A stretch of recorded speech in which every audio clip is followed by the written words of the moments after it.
Bismillahirrahmanirrahim. Assalamualaikum warahmatullahi wabarakatuh. Eh, Kembali lagi bersama saya Siti Aminah SPTMSI. Insya Allah kita akan belajar kali ini mengenai eh, perkembangan analisis ya, teknologi analisis untuk eh, analisis pangan halal gitu ya. Nah, sebelumnya sebagai pengantar, di sini saya tampilkan data pertumbuhan populasi umat muslim yang sangat pesat sekali ya. Di sini dilihat dari tahun 1990 antara itu ya sampai tahun 2000, sampai di sini tahun 2020 sampai 2030 ya. Di sini di sisi kanan kita juga bisa lihat ya, ini untuk yang non muslim, kemudian ini yang muslim ya. Jadi memang populasi umat muslim di dunia ini meningkat gitu ya, lebih tinggi dibandingkan dengan populasi umat yang lainnya begitu.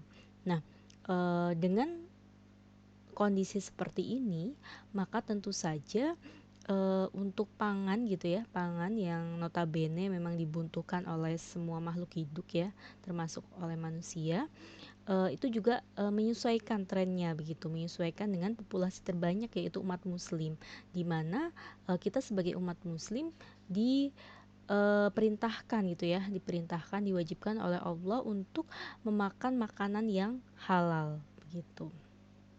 Nah, oleh karena itu, seiring dengan tadi ya kenaikan populasi umat muslim di dunia, maka kenaikan eh, potensi pangan halal ya, perdagangan pangan halal begitu semakin meningkat pula.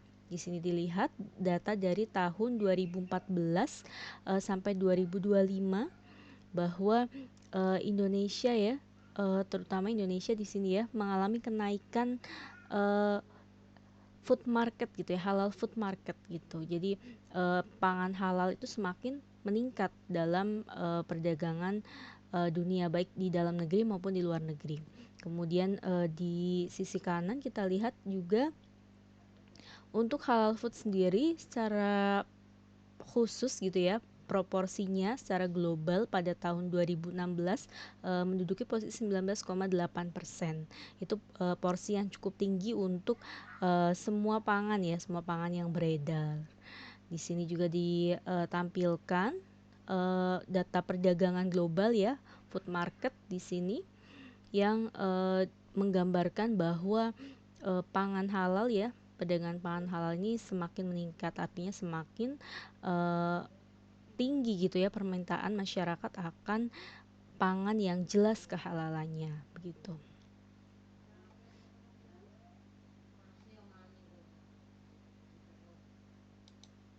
Nah, kalau kita bicara tentang pangan halal gitu, maka kita relate gitu ya, kita sangat erat sekali dengan yang namanya sertifikasi halal gitu, karena yang namanya halal itu memang harus ditelusur dari mulai raw material begitu ya, dari bahan bakunya seperti apa, apakah sesuai dengan persyaratan halal begitu, apakah sesuai dengan Al-Quran yang sudah mencantumkan di sana persyaratan makan pangan halal yang bisa dikonsumsi oleh umat Islam begitu. Kemudian dari storage-nya ya, tempat penyimpanannya, production-nya gitu ya, bagaimana produksinya, apakah terbebas dari najis begitu, apakah masih ada kontaminasi dan sebagainya. Kemudian distribusinya nih, alat transportasinya ini juga termasuk kritis gitu. Kemudian marketnya ya, penjualannya, hingga sampai produk ini sampai ke konsumen muslim. Jadi rantai inilah yang sangat diperhatikan, atau rantai kritis ya, ketika kita akan menentukan suatu produk ini bisa dikatakan halal atau tidak. Nah, kemudian Mmm, Kalau kita berbicara tentang sertifikasi halal ya, maka kita akan, menemui beberapa proses, yaitu proses audit gitu ya, auditing. Kemudian, ada sebenarnya di setiap proses auditing itu untuk, produk-produk tertentu yang memang, memakai bahan baku yang kritis, maka, di sana diambil sampel gitu, sampel yang kemudian akan dianalisis di lab. Untuk, meyakinkan atau untuk memperkuat, hasil audit bahwa memang produk tersebut terbebas dari, bahan-bahan yang memang tidak diizinkan begitu ya, tidak diizinkan dalam artian ketika ada zat tersebut maka pangan tersebut menjadi tidak halal. Baru keluarlah sertifikat halal dari MUI begitu.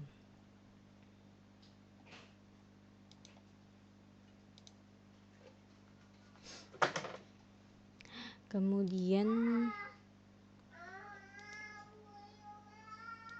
nah, ini tadi saya katakan halal auditing ya. Proses audit merupakan, proses yang cukup penting gitu ya dalam, rangkaian proses sertifikasi halal. Di mana dalam proses audit ini, kita akan membuktikan gitu ya, perusahaan atau produsen itu harus mampu membuktikan bahwa produk tersebut yang pertama terbuat dari bahan-bahan yang memang halal, yang sudah apa namanya, daftarkan gitu, yang sudah didaftarkan atau dilengkapi dengan, dokumen-dokumen halal yang cukup. Kemudian, harus bisa dibuktikan juga mengenai implementasi, sistem jaminan halal, begitu. Jadi selain bahannya, perusahaan juga, harus mampu membuktikan pelaksanaan, sistem jaminan halal ini berlangsung sesuai dengan yang dipersyaratkan oleh, MUI, begitu. Yang kita kenal dengan 11 kriteria jaminan halal. Nah, begitu. Kemudian, eee, ini contoh ya, contoh yang di cross check ya ketika audit. Kita cross check bagaimana fisik dari materialnya, terus kemudian dokumen-dokumen yang melengkapinya seperti list bahan, kemudian ada sertifikat halalnya ataupun dokumen-dokumen lain yang mendukung kehalalan, ataupun untuk bahan-bahan tertentu bisa cukup dengan flow proses gitu ya. Untuk bahan yang tidak kritis itu bisa diperlihatkan saja diagram alir apa namanya, pembuatannya untuk membuktikan apakah dalam pembuatan tersebut menggunakan bahan-bahan yang tidak halal atau ada proses yang memang kritis. Ataupun COA. COA ini surat ya yang dikeluarkan oleh produsen biasanya yang apa namanya, berisi hasil analisis tentang bahan terkait begitu. Kemudian sistem administrasi juga akan dicek begitu, bagaimana pembelian apakah sesuai dengan bahan-bahan yang sudah didaftarkan. Kemudian formula ya, walaupun formula ini memang cukup apa namanya, sensitif gitu ya. Mungkin bagi sebagian besar produsen akan apa namanya, formula ini bersifat rahasia. Akan tetapi memang pada halal auditing formula ini wajib di buka gitu ya, wajib di-share ke auditor, tapi memang bukan formula lengkap seperti halnya persentase, jumlah dan sebagainya, tidak. Karena auditor hanya akan mencek apakah bahan-bahan yang ada di formula ini sudah sesuai dengan bahan-bahan yang didaftarkan. Hanya itu saja. Jadi tidak sampai ke presentasi dan sebagainya itu silahkan di apa namanya, keep gitu ya. Atau tidak diketahui oleh auditor pun tidak masalah. Kemudian produksi gitu ya. Bagaimana produksi itu diceritakan apakah sudah sesuai ataupun tidak terkontaminasi oleh bahan-bahan yang membuat produk tersebut halal. Kemudian stock card gitu ya, untuk melihat bahan-bahan yang ada di gudang. Biasanya kita akan ke gudang, kemudian kita akan melihat apakah bahan-bahan yang ada di sana sesuai dengan apa yang sudah didaftarkan. Kemudian yang tidak kalah penting adalah traceability atau kemampuan telusur begitu. Jadi bagaimana setiap produk yang keluar dari perusahaan itu ketika ditelusuri itu produsen ini mampu menelusuri dari mulai prosesnya, kemudian bahan-bahan apa saja yang digunakan, kapan datangnya dan sebagainya itu mampu ditelusur. Itu namanya kemampuan telusur atau traceability. Saya rasa sudah kita bahas semuanya ya di pertemuan sebelumnya. Oke, baik, kita lanjutkan. Nah, untuk mendukung gitu ya, mendukung hasil audit biasanya untuk khususnya untuk bahan-bahan atau produk-produk yang menggunakan bahan-bahan kritis, maka kita mengambil sampel ya, sampel dari produk tersebut, kemudian akan dilakukan analisis laboratorium. Nah, di analisis laboratorium itu nanti akan dicek apakah produk tersebut mengandung bahan-bahan yang tidak diperbolehkan. Itu yang akan kita bahas sekarang menggunakan beberapa metode yang sudah dikembangkan begitu ya, dengan menggunakan berbagai macam alat. Nah, ini adalah SK ya, SK dari LPPOM MUI, SK 14 terkait dengan kebijakan analisis laboratorium. Nah, di sini ada proses meat atau produk daging gitu ya, produk daging dan turunannya itu maka akan dilakukan tes target berupa protein pork atau protein babi gitu ya, akan dicek di final product ataupun produk akhirnya. Terus kemudian untuk produk seasoning ini juga akan dilakukan pork DNA. Kemudian ini untuk ingredient ya, animal skin dan sebagainya akan dilakukan pork DNA juga. Untuk restoran, catering dan sebagainya itu juga dilakukan random sampling pada raw material dan seterusnya. Ini adalah beberapa produk yang wajib dilakukan sampling ya, sampling untuk analisis di laboratorium untuk memastikan bahwa produk tersebut memang tidak mengandung bahan-bahan yang haram. Baik. Ini adalah beberapa metode yang dikembangkan ya, yang mulai dikembangkan untuk analisis tadi ya, ada protein babi dan sebagainya, DNA babi dan sebagainya. Antara lain ada FTIR, electronic nose, kemudian DSC, differential scanning calorimetry, kemudian ada molecular biologi teknik, kemudian kromatografi. Ini ada banyak macamnya, gizi 2 FMS, HPLC dan sebagainya. Coba kita cek satu-satu ya. Ini adalah FTIR. Kalau yang belum pernah melihat alatnya seperti ini, FTIR, Fourier Transform Infrared Spectroscopy. Nah, FTIR ini menggunakan informasi dari komposisi molekular dan struktur ya, struktur diverse dari material itu. Misalnya coklat, biskuit, gelatin, kemudian kue itu dianalisis dengan FTIR dengan spektra profile. Nah, kita lihat di sini. Nah, hasil keluarannya akan seperti ini. Jadi akan terlihat peak ya di sini sesuai dengan wave number atau panjang gelombangnya di sini, panjang gelombangnya di sini ada fingerprint. Ini di sini yang kita lihat, ini ada fingerprint region gitu ya. Nanti kalau mau belajar FTIR secara khusus itu ada ya, ada materi yang tersendiri ya, karena ini cukup panjang juga. Yang pasti prinsipnya adalah menggunakan nilai absorbansi dan panjang gelombang begitu. Yang kemudian seperti ini. Kita bisa lihat ya di sini ada yang A di sini. Yang A ini 0 lard. Lard itu kan babi gitu ya. Nah, di sini yang biru ini berarti bebas dari kontaminan babi. Kemudian yang G ini yang 100% lard. Nah, ini digunakan seperti standar begitu ya, seperti standar. Kemudian kita uji sampel kita. Nanti akan keluar wave number yang mengidentifikasi sampel kita, kemudian akan dicocokkan dengan wave number ini begitu. Apakah sampel kita ada di antara jarak ini, ada di antara dua gelombang ini. nanti akan terlihat seperti ini. Nah, seperti ini. Jadi 0%, 20% dan sebagainya. Tergantung seberapa tinggi peaknya. Ini ada 100% large, ada tergantung banyaknya kontaminan begitu. Jadi memang FTIR ini prinsipnya adalah menggunakan panjang gelombang seperti itu ya, pembacaan panjang gelombang. Jadi kita harus mempunyai tadi ya standarnya gitu. Panjang gelombangnya antara 990 sampai 950 ya. Nih 990 sampai 950, dimana ketika terdapat peak di antara gelombang ini, maka itu adalah peak untuk large gitu. Jadi tergantung berapa absorbansinya itu akan relate dengan persentase atau banyaknya large yang terkandung di dalam sampel tersebut.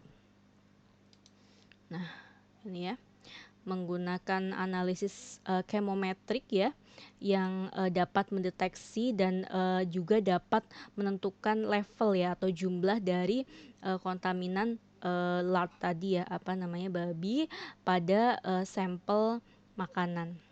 Nah, ini limitnya sampai 3% gitu ya, jadi 3% ini masih terdeteksi di dalam ketika kita menguji dengan FTIR.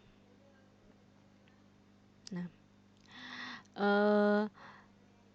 FTIR ini cukup simpel, kemudian akurat, kemudian ramah lingkungan gitu ya, dan sangat mudah diaplikasikan begitu. Jadi masih banyak juga penggunaan FTIR di laboratorium untuk pengujian sampel makanan halal. Oke, selanjutnya adalah electronic nose. Ini seperti ini, electronic nose. Ini lebih simple ya, sepertinya. Kita lihat dulu electronic nose.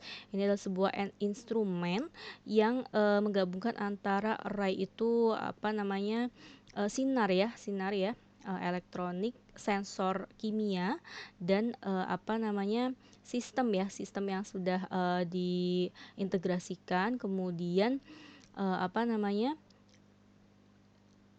dikombinasikan juga identifikasinya dengan bau ya, ini capable of recognizing simple or complex odor or smell gitu. Nah, teknik ini bisa diaplikasikan untuk memonitor atau mengidentifikasi bahan-bahan yang haram seperti lard, kemudian babi dan sebagainya. Ini electronic nose, mirip ya dengan FTIR, menggunakan seperti ini panjang gelombang. Yang pink ini contohnya palm oil ya. Nah, kemudian yang black ini dia sudah terkontaminasi 5% ya, lardnya 5% begitu. Oke. Ini juga contohnya, ini yang lard seperti ini. Nah, oke. Rapid detection of haram meat ya, dengan electronic nose. Ini untuk daging ya, ini yang pork seperti ini, chicken, beef, dan mutton gitu. Jadi mereka berbeda ya, ciri khasnya. Jadi ketika kita menguji sampel kita, maka kita akan melihat di sini apakah lebih dominan ke pork, chicken, beef, atau mutton ya. Ini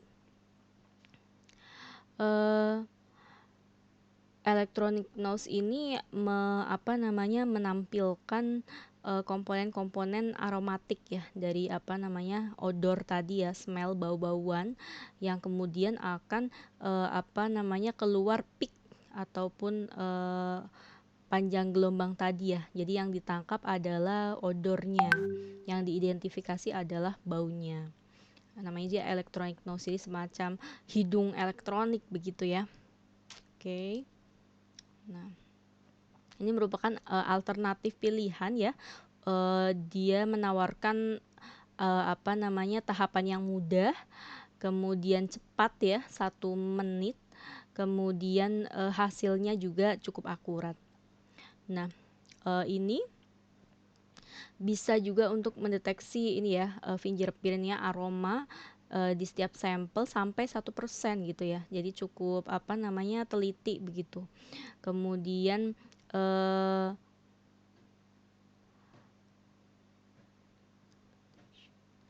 elektronik nose ini juga dapat apa namanya tadi ya, mendeteksi large bulk dan sebagainya. Selanjutnya adalah DSC nih, differential scanning calorimeter. Ini prinsipnya panas ini ya. Kita lihat di sini, ini alatnya DSC. Nah, thermoanalytical. Jadi prinsipnya adalah panas ya, untuk memonitor perubahan secara fisik dan kimia bahan yang kita deteksi ya, atau bahan yang kita analisis gitu. Nah, profil panas ini ternyata memang cukup apa namanya spesifik gitu ya, setiap bahan begitu, sehingga dianggap dapat mewakili apa namanya atau dapat mengidentifikasi suatu bahan, termasuk lard di sini. Ini juga cukup simple, akurat, kemudian cepat, dan sampelnya ini yang dibutuhkan sangat sedikit, ya tidak banyak begitu. Keluarannya hasilnya seperti ini dalam bentuk apa namanya gelombang-gelombang juga, tapi ini dari temperatur ya, tapi seperti terbalik begitu. Nah, di sini juga dapat dilihat ini DSC cooling thermograph of different animal fat. Di sini nanti ada keterangannya sepertinya ya. Oke, ini yang lard nih. Di sini ada yang lard 0%, 1%, 2%, 3%, dan 4%. Gitu. Ini gelatin non halal. Nah, ini kita lihat, ini gelatin dari sapi. Ini bentuknya seperti ini ya, profilnya. Profilnya seperti ini. Ini gelatin dari sapi, kemudian dari domba. Terus kemudian yang hijau ini dari sapi. Di sini di tengah-tengah ada dari kambing, dari kerbau, dan pig itu, untuk pig ini profilnya seperti ini. Jadi dia lebih rendah ya ininya, apa namanya, sifat thermalnya ini berbeda ya. Jadi ketika kita mendeteksi ya tinggal apa namanya hasil keluaran DSC dari sampel kita di compare atau dibandingkan dengan pig ini. Apakah lebih mirip ke ini atau ini gitu. Akan mendeteksi, di sana akan terdeteksi apakah sampel kita ini mengandung pig atau bukan. Oke, selanjutnya ada molekular biologi teknik atau teknik biologi molekular. Nah, ini spesial kita deteksi DNA ya, DNA. Kemudian ini banyak dikembangkan untuk mengidentifikasi babi ataupun yang lainnya begitu. Kita biasa sebut dengan PCR ya, real time PCR analysis. Ini cukup akurat juga begitu.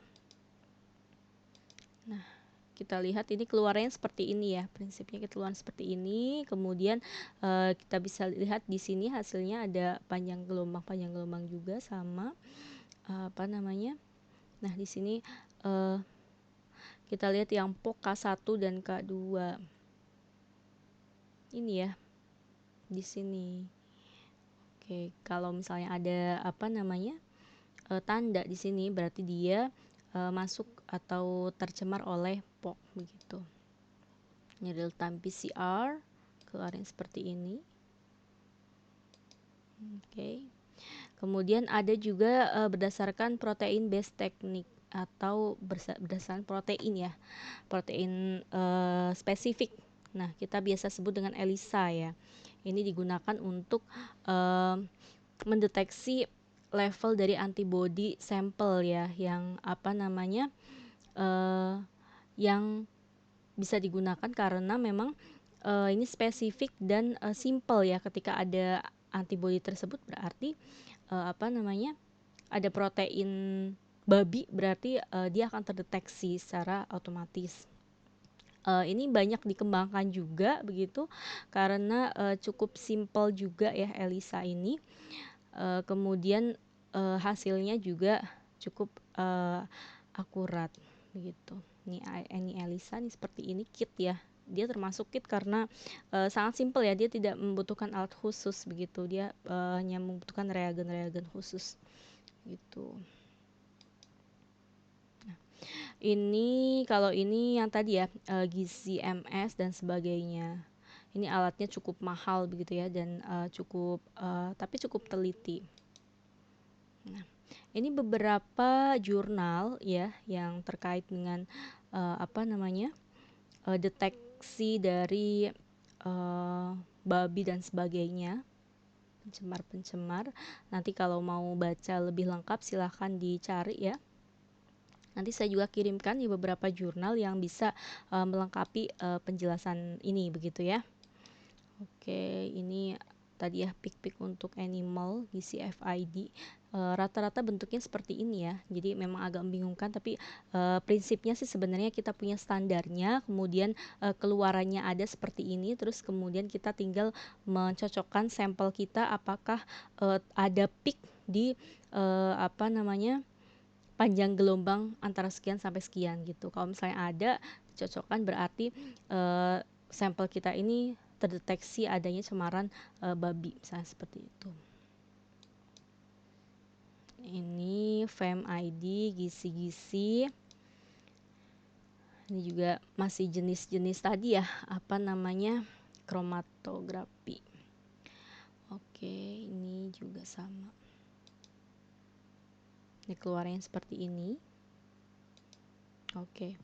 Jadi itu secara singkat beberapa metode autentifikasi halal. Jadi selain tadi yang terpenting adalah ada halal audit untuk melihat kan basicnya produk halal itu kan bahannya halal, kemudian prosesnya itu halal. Jadi ketika audit itu kita lihat bagaimana material-material yang digunakan itu kita pastikan kehalalannya, yaitu dengan adanya sertifikat-sertifikat ataupun dokumen-dokumen lain yang mendukung secara cukup ya kehalalan bahan tersebut. Kemudian processing juga kita auditor lihat langsung di lapangan seperti apa, apakah sesuai dengan kriteria halal atau belum. Kemudian untuk menunjang apa yang sudah dihasilkan dari proses audit, maka dilakukanlah analisis sampel di laboratorium dengan beberapa metode tadi. Begitu. Idealnya sih ketika di halal audit itu tidak ada temuan baik secara material maupun secara proses, harusnya sampel yang dianalisis di lab pun tidak masalah begitu ya. Kalau memang informasi yang diberikan ini benar begitu ya. Jadi sifatnya adalah untuk menunjang gitu. Tapi banyak juga dilakukan program-program sidak begitu ya, sidak ke pasar-pasar dan sebagainya.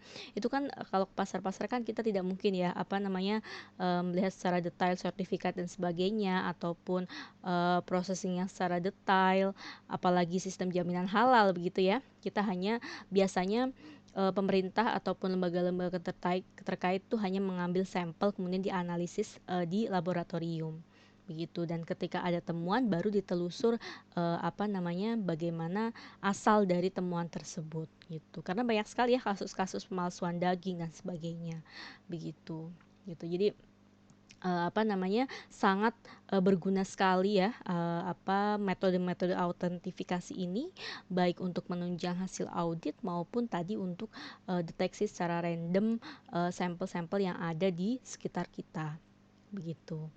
Nanti saya kirimkan beberapa jurnal untuk lebih detail gitu ya, melihat prinsip-prinsip dari metode-metode tadi. Oke, baik. Saya rasa cukup ya. Sekian penjelasan saya mengenai metode autentifikasi halal. Terima kasih atas perhatiannya. Kurang lebihnya mohon maaf. Wassalamualaikum warahmatullahi wabarakatuh.